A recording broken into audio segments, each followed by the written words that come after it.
The staff mocked the new janitor on his first day, certain he wouldn't last a week. But one quiet move changed everything. And by the time they realized who he really was, it was too late. Now, before we continue, let us know in the comments where you're watching from. Subscribe to the channel because tomorrow at the same time, we'll bring you another powerful undercover story that reveals the hidden realities behind the institutions we trust. You won't want to miss it. Christopher Hale stared at the reports spread across his mahogany desk, a frown deepening on his face. As the CEO of Pinnacle Properties, a luxury hotel chain he'd built from a single location into 15 prestigious establishments across the country, he'd learned to trust his instincts. And right now, those instincts were screaming that something was wrong. "The numbers don't make sense," he muttered, running a hand through his meticulously degroomed dark hair. The flagship hotel, the crown jewel of his empire, was showing strong revenue, yet guest satisfaction scores had been plummeting for months. His executive team had dismissed his concerns during that morning's meeting. "It's just post-pandemic adjustment, Chris," his COO had assured him. "Guests have higher expectations now. They'll level out." His phone buzzed with a notification. His PR director had sent an urgent message with a link to a social media post going viral. Christopher clicked it open and felt his stomach tighten. An anonymous employee review from his flagship hotel had gathered thousands of shares. "Beautiful property hiding a toxic workplace. Management treats staff like disposable parts, not people. Guests feel it too. Sad to see what this place has become." Christopher leaned back in his chair, the weight of responsibility pressing down on him. He'd become disconnected from the day-to-day operations, trusting reports and numbers instead of seeing things firsthand. "I need to see it for myself," he decided. 3 days later, Christopher hardly recognized himself in the mirror. His personal stylist had dyed his hair gray, added realistic stubble that aged him a decade, and fitted him with rectangular glasses that changed his face entirely. Gone was the tailored Italian suit, replaced by practical work clothes and comfortable shoes. The transformation was jarring. For 15 years, he'd been Christopher Hale, the polished executive whose face appeared in business magazines and industry panels. Now, a tired-looking stranger stared back at him. He practiced hunching his shoulders slightly, softening the commanding posture he'd cultivated over decades of leadership. "Chris Miller," he practiced, trying out his backstory. 58 years old, starting over after a career change, 20 years in office management before the company downsized. Needs steady work to support himself until retirement. He rehearsed the details of his fictional life, adding small touches that would make the character believable. A divorce 5 years ago, a rented apartment in the suburbs, a fondness for baseball, and classic rock. The more he practiced, the more real Chris Miller became. He'd arranged everything with HR at corporate. A legitimate hiring for a maintenance position, no special treatment, no one at the hotel knowing his true identity. His closest executives thought he was taking personal time to scout potential expansion locations in the Southwest. Only his executive assistant knew the truth, sworn to absolute secrecy. The gleaming facade of the Pinnacle Hotel looked different from this angle. Instead of arriving in his customary Audi at the main entrance, Chris parked his rented Toyota in the employee lot and entered through the staff door, clutching the paperwork he'd been instructed to bring. The employee entrance was nothing like the grand lobby he'd proudly designed years ago. The hallway needed paint, the bulletin board was cluttered with outdated notices, and the time clock looked ancient. Paige Monroe from HR barely looked up from her computer when he knocked on her open door. "You must be the new maintenance guy," she said, her voice flat with disinterest. "Fill these out. I'll make your badge. Then you can head to facilities. Orientation video's broken, so you'll just learn as you go." 20 minutes later, with a hastily taken ID photo and a faded uniform, Chris was directed to find Gavin in facilities. He navigated the back hallways, noting peeling paint, burned-out light bulbs, and storage areas crammed with haphazardly arranged supplies.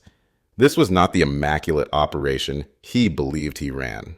Chris found the maintenance office where a man in his 40s, with slicked back hair and a permanent scowl, was barking orders into a walkie-talkie. When he finally acknowledged Chris's presence, his eyes performed a dismissive scan from head to toe. So, you're the new guy? Chris Miller, right? Gavin Cross didn't extend his hand. Hope you're a fast learner. Last guy couldn't hack it.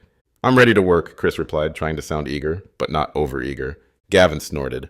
We'll see about that. You got experience with commercial plumbing? As Gavin led him through a quick tour of the maintenance areas, Chris noticed broken equipment tagged with dates from months ago, insufficient cleaning supplies, and a parts inventory that seemed dangerously low. Later, while Gavin was showing him the boiler room, Chris overheard him talking to another manager in the hallway. Got a new geezer in maintenance, Gavin said, not bothering to lower his voice. Probably won't last a week, but hey, we can work him to death before he quits. That's my efficiency strategy. Push the old-timers until they break, then hire new ones, cheaper than paying raises.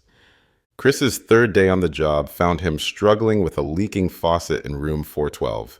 His hands, unused to physical labor after years behind a desk, were raw and blistered. The tools provided were worn and inadequate, and Gavin had given him only vague instructions before disappearing. Need some help? A gentle voice asked from the doorway. Chris turned to see a woman in a housekeeper's uniform, watching him with kind eyes. She appeared to be in her 50s, with streaks of silver in her dark hair pulled back in a practical bun. I'm Maria, she said, stepping into the room. Maria Alvarez. You're the new maintenance guy, right? With practiced hands, she demonstrated a technique for fixing the faucet he would never have figured out on his own. The leak stopped immediately. How did you know how to do that? Chris asked, impressed. Maria smiled, the expression warming her tired eyes. 15 years at this hotel. You pick things up. She looked around the room with a proprietary pride that touched him. I was here before Mr. Hale expanded to other locations. Used to be a wonderful place to work. The mention of his name caught Chris off guard. What changed? He asked carefully. Maria's expression clouded. New management, different priorities. She lowered her voice. Gavin took over facilities 2 years ago. Since then, everything's about cutting corners, reducing hours, stretching staff thin. As they worked together, Maria shared more of her story. She'd immigrated from Mexico 20 years ago, starting as a night cleaner at a small motel while learning English. When Pinnacle opened its first location, she applied immediately, drawn by the company's reputation for treating employees well. Mr. Hale, the owner, he was different back then, she explained, carefully adjusting a valve. He would walk the halls, talk to everyone. He knew my daughter's name, asked about her school. When my mother got sick, he personally arranged my schedule so I could care for her. Her eyes grew distant with the memory. He made us feel like family, not just employees. We worked hard because we were proud of this place. Chris felt a pang of guilt. He remembered those days, too, when he knew every employee by name, when he handled problems personally instead of through layers of management. Somewhere along the way, in the pursuit of growth, he'd lost that connection. Later that day, Chris experienced Maria's protection firsthand. He was attempting to fix a broken ice machine under Gavin's impatient supervision when he made a mistake, causing water to spray across the hallway. Are you kidding me? Gavin shouted, his face reddening. This is basic stuff. What are you, completely useless? It happens to everyone, Maria interjected, appearing with her mop. Remember when you flooded the entire 3rd floor last year, Gavin? At least Chris's mess is just one hallway. She winked at Chris as she began efficiently cleaning up the water. Gavin's face darkened.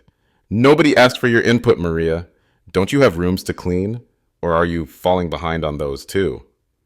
By the end of his first week, Chris had witnessed enough troubling behavior to fill a legal pad with notes. During Monday's lunch hour, Gavin entered the break room with 3 other managers, his inner circle, as staff called them. Did you see Helen trying to use the new reservation system? One snickered. Like watching my grandma try to program a VCR. She should retire already. Housekeeping's even worse, Gavin joined in. Maria's crew couldn't hit efficiency targets if their lives depended on it. And they will, because I'm cutting anyone who can't keep up.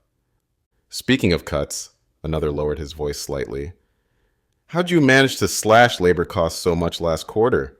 Regional management's practically worshiping you. Gavin leaned in, smirking. Simple. Schedule smart. Give the best shifts to people who don't complain. The troublemakers get split shifts, odd hours, just enough to keep them desperate, but not enough to qualify for full benefits. Later that afternoon, Chris experienced Gavin's incentives firsthand when he was assigned to clean all 12 public restrooms before a conference opening reception without any training. Need help? A young man in his 20s appeared beside him. He had a maintenance uniform and a name tag reading Jamal. I could use some guidance, Chris admitted. Jamal glanced around nervously. Gavin doesn't like us helping each other, says it's inefficient. But he's in a budget meeting for the next hour. He quickly demonstrated the proper procedures. Why would he assign me this without training, Chris asked. It's what he does to new people. Sets them up to fail. Or gives them the jobs nobody wants to see if they'll quit. We call them punishment stations. During a plumbing repair, Chris struck up a conversation with another maintenance worker. How long have you worked here? Chris asked. Almost 5 years. Used to be a good place. Now it's all about making Gavin look good to regional management. Cut costs, push employees harder, ignore problems until they become emergencies. Half the staff is actively job hunting. The other half is too afraid of unemployment to speak up. Has anyone reported him? To HR or higher management? Paige in HR is Gavin's cousin, and corporate only cares about the numbers. As long as Gavin keeps costs down and doesn't cause a lawsuit, they don't ask questions. The Bennett family arrived on a Thursday afternoon. A couple with 2 teenage children and a grandmother celebrating her 80th birthday. Chris overheard at the morning staff meeting that they were VIP guests who had stayed at Pinnacle Properties over a dozen times. Chris was making a minor repair when the call came over the radio. Maintenance needed in the presidential suite immediately. Bathroom flooding. Gavin grabbed the radio from his belt. On it. Miller, with me. They hurried to the top floor, where water was seeping from under the bathroom door into the suite's plush carpet. Mrs. Bennett stood in the hallway looking distressed while her mother sat on a chair brought by Maria. This is unacceptable, Mrs. Bennett was saying. We reported a slow drain yesterday when we checked in, and no one came to fix it. Now look at this mess. Gavin immediately shifted into a performance Chris was beginning to recognize. Sympathetic expression, authoritative tone, and absolutely no accountability. I sincerely apologize, Mrs. Bennett. This is completely unusual for our property. I have no record of a previous report, but will absolutely take care of this right away. Chris knew this was a lie. He had seen the maintenance log that morning, where a drain issue in the presidential suite had been clearly noted, but assigned a low priority by Gavin himself. As Maria helped the elderly woman to a quiet area, Mrs. Bennett turned back to Gavin, her expression hardening. This isn't the first issue we've had during this stay. The temperature control doesn't work properly. The welcome amenity wasn't in the room. And now this. We've been loyal Pinnacle guests for years. But frankly, the standards seem to be slipping. I completely understand your frustration. Rest assured, you won't be charged for tonight's stay, Gavin said smoothly. As Chris worked to stop the water, he decided to try diffusing the situation. Ma'am, if you don't mind my asking, did someone come to look at the drain when you first reported it? Mrs. Bennett shook her head. No one came. We called twice. Miller, Gavin interrupted sharply. Focus on the flooding. I'll handle the guest relations. He turned back to Mrs. Bennett with his practiced smile. Please don't worry about any of this. It's not a big deal in the grand scheme of things. Not a big deal, Mrs. Bennett's voice rose. My mother's 80th birthday celebration is ruined. Our belongings are potentially water damaged, and we've been inconvenienced repeatedly. The Pinnacle used to stand for excellence. Now it seems you stand for excuses. Later, Chris found Maria in the linen room, her eyes red-rimmed, hands methodically folding towels with the precision that came from years of practice. Are you okay? He asked, closing the door behind him to give her privacy. She quickly wiped her eyes with the back of her wrist, not breaking the rhythm of her folding. I'm fine. Just needed a moment. You handled that situation really well, Chris said, leaning against the shelving unit. The family responded to your kindness. I saw how the grandmother smiled when you helped her. Maria's hands stilled, the fresh stack of towels momentarily forgotten. I've known Mrs. Bennet, the grandmother, for years. She used to request me, specifically when they visited, said I reminded her of her sister. She resumed folding, her movements more mechanical now, and now I'm being written up for helping her. What? Why? Chris couldn't hide his surprise. Maria gave a bitter laugh. Gavin says I interfered with management handling of a guest complaint and undermined his authority. It's my second write-up this month. 3 strikes and I'm terminated. She carefully placed another towel on the stack. I have the notice right here. She pulled a wrinkled paper from her pocket and handed it to Chris. He scanned the document, anger building as he read Gavin's fabricated account of the incident, portraying Maria as insubordinate and unprofessional. At the bottom was a handwritten note. Final warning before termination proceedings. Chris felt a surge of anger. That's ridiculous. You were helping. Gavin doesn't want help. He wants control. The worst part is, those guests won't come back. They've been coming here for years. The grandmother used to tell me stories about celebrating her 70th birthday here, when Mr. Hale himself sent champagne to their table. After 2 weeks undercover, Chris needed to get closer to the source of the problems. His opportunity came when Tyler, Gavin's assistant manager, was struggling with the scheduling software. Need a hand? Chris offered. Through this new connection, Chris learned disturbing details.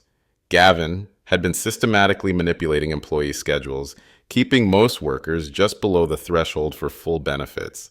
He deleted guest complaints from the system before they could reach corporate offices and falsified maintenance records to show that repairs had been completed when they hadn't. Chris witnessed Gavin intimidating a young front desk agent who had properly escalated a guest's concern about a safety issue. Next time, Gavin had hissed, you handle it yourself or call maintenance directly. Don't file official reports for every little thing. One evening, Chris accessed the guest satisfaction database from a computer in the management office after hours. While the aggregated scores sent to corporate showed only a moderate decline, the individual comments told a different story. Staff seemed rushed and unhappy. Not the luxury experience we expected. Beautiful property, but service has declined dramatically. Won't be returning. These specific comments were being filtered out of the report sent upward, creating a false impression that problems were minor and isolated.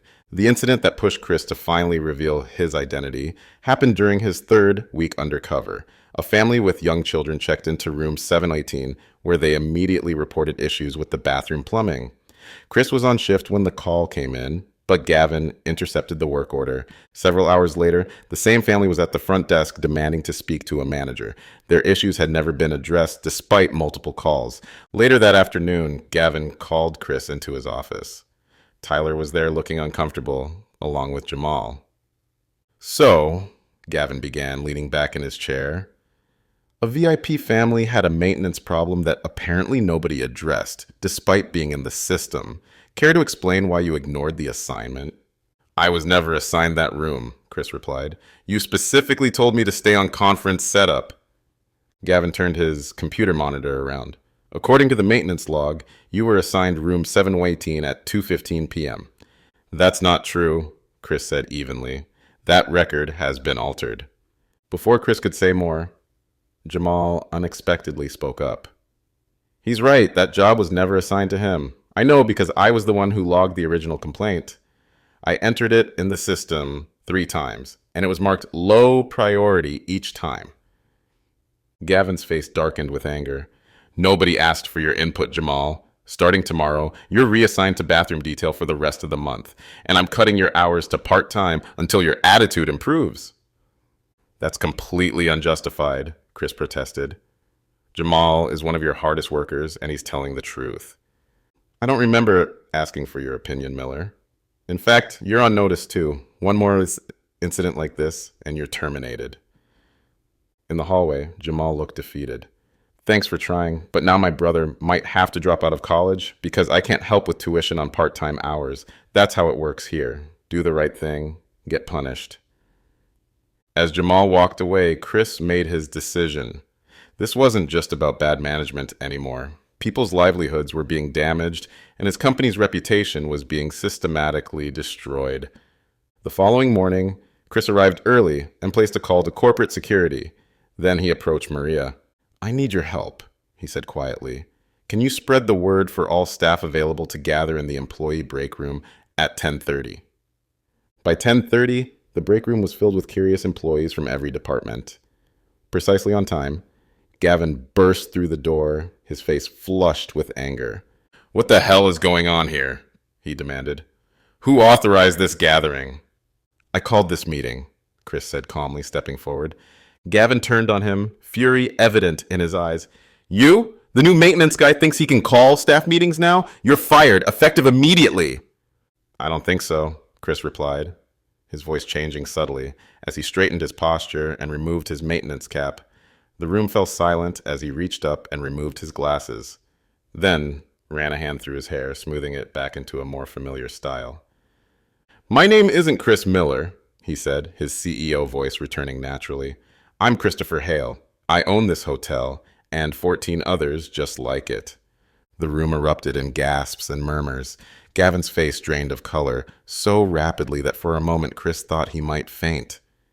That's impossible," Gavin stammered.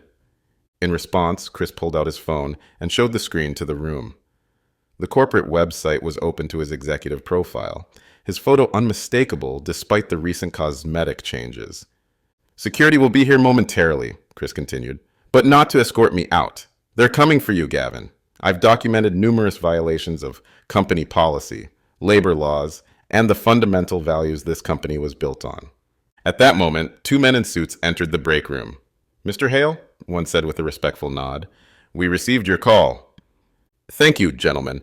Please escort Mr. Cross to collect his personal belongings. His employment with Pinnacle Properties is terminated, effective immediately." Gavin's shock gave way to desperation. "Wait, you don't understand.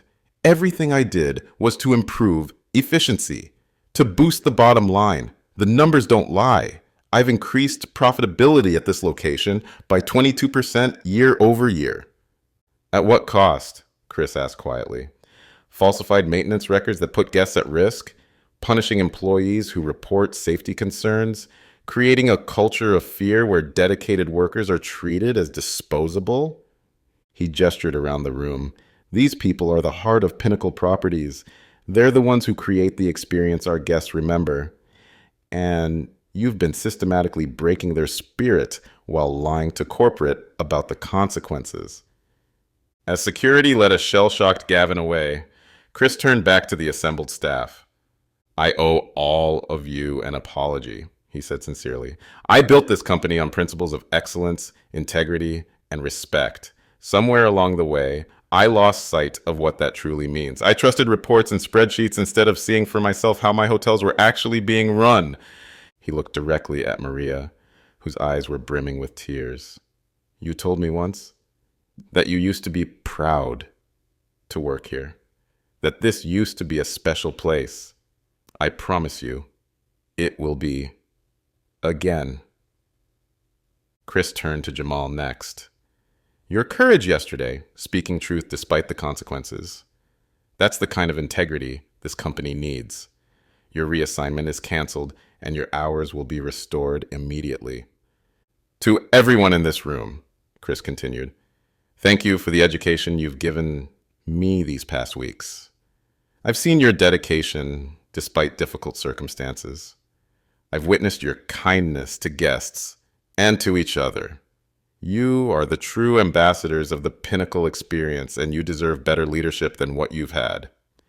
Starting today, things will change. Not just promises, but real, meaningful changes. I'll be staying at this location personally for the next month to oversee the transition." After dismissing the staff, Chris asked Maria and Jamal to stay behind. "First," Chris said once they were alone, "thank you both. Maria, your kindness and dedication showed me what Pinnacle employees are capable of when they care. And Jamal, your integrity yesterday was the catalyst that forced me to take action. I still can't believe it, Maria said, shaking her head. All this time, you were the owner. I needed to see the unfiltered truth, Chris explained, which is why I'd like to offer you the position of interim facilities director. Maria's eyes widened. Me? But I'm just a housekeeper. You're far more than that, Chris countered. You know this hotel better than anyone. You understand both guest expectations and employee needs. And most importantly, you care about doing things right. After a moment of consideration, Maria straightened her shoulders and nodded. I'll do my best, Mr. Hale. I know you will. Chris turned to Jamal. And for you, I'm creating a new position, Staff Advocacy Coordinator. Your job will be to ensure employee concerns are heard and addressed promptly. Over the next few days, Chris implemented immediate changes. He addressed the staff formally, outlining concrete steps. All of Gavin's written warnings and disciplinary actions are suspended pending review. No one will lose their job for speaking up about legitimate concerns. Schedules will be revised immediately to provide fair hours and adequate staffing levels. No more working people just under the benefits threshold. A thorough safety and maintenance audit will begin tomorrow, with all identified issues addressed based on legitimate priority. A direct communication channel to corporate headquarters will be established for both employee concerns and unfiltered guest feedback. And finally, every member of the executive team, including myself, will spend at least 1 week per year working alongside frontline staff at our properties. 5 days after his revelation, Chris found himself helping Maria review maintenance requests in what had been Gavin's office, now transformed with the door literally removed from its hinges to create an open, accessible environment. The staff is still adjusting, Maria admitted. Some are afraid this is temporary, that things will go back to how they were when you leave. Change takes time, Chris acknowledged. But it's already happening. I've seen it in the way people carry themselves, in the genuine smiles returning to their interactions with guests.